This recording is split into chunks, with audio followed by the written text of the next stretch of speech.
and teachers if a history lesson makes a student feel discomfort or uncomfortable. Yeah, that's what the legislation proposes. Well, friends, let me tell you about uncomfortability. Enslavement was uncomfortable. My ancestors were stolen from their land and forced to be in the bottom of a ship with no sanitation or ventilation and in suffocating conditions in the midst of excrement and constant threat of disease. That, my friends, is uncomfortable. Yeah, that's uncomfortable. Let me tell you a little more about uncomfortability. I am sure Mamie Till in 1955 felt uncomfortable and distressed when she had to bury her 14-year-old son, Emmett Bobo Till, when he was beaten and mutilated and shot, and his body was sunk in the Tallahatchie River in Mississippi after being accused of whistling at a woman, a white woman. And then his killers were acquitted. I am sure that dark moment in history for his mother, as she was forced to grieve her son's unnecessary death, was uncomfortable. Yeah, that my mother, Dr. LaVon Bracy, was beat up, spat on, and called the N-word because she had the audacity to be the first black woman to graduate Alachua County High School in Alachua County at Gainesville High School. That, my friends, was uncomfortable.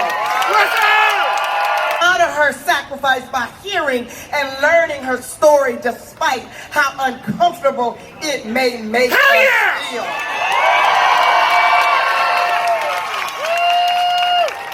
So, Tallahassee, your privileged comfortability does not get to minimize my historic discomfort.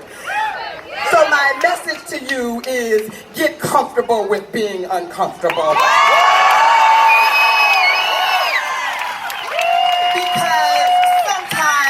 Truth hurts. The call to action is for those that benefit from their privilege. Yeah.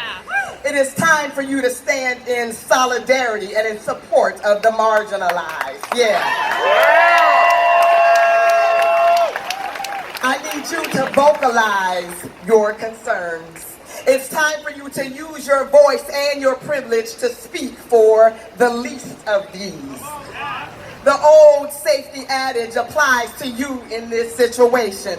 I'm talking to the privileged. When you see something, you must say something. I'm talking to the privileged. I'm talking to the privileged.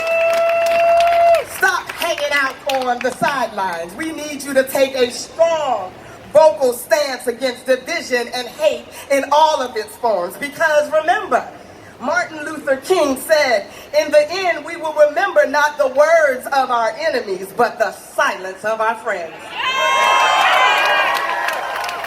So, and James Baldwin also said, you cannot fix what you do not face. So we have to face that uncomfortability.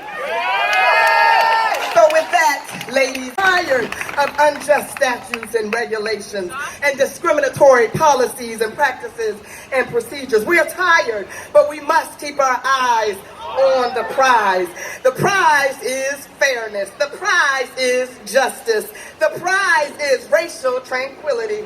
The prize is equality. The prize is inclusivity. So repeat after me. Keep your eyes on the prize.